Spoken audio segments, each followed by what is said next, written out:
How to make group in Microsoft Teams. Microsoft Teams lets you organize people into groups for better collaboration, and here's how to set up one.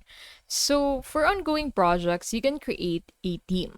So, click on this new chat button, and then from here, go ahead and enter the name, email, or phone number of the individuals you want to add on this team, and then go ahead and send your first message. So you can go ahead and name this group, set privacy, and add more members. Inside your team, you can add channels for different topics like general projects or announcements. Channels help keep conversations organized. For quick discussions, you can start a group chat. So go to chat and go ahead and create a new chat,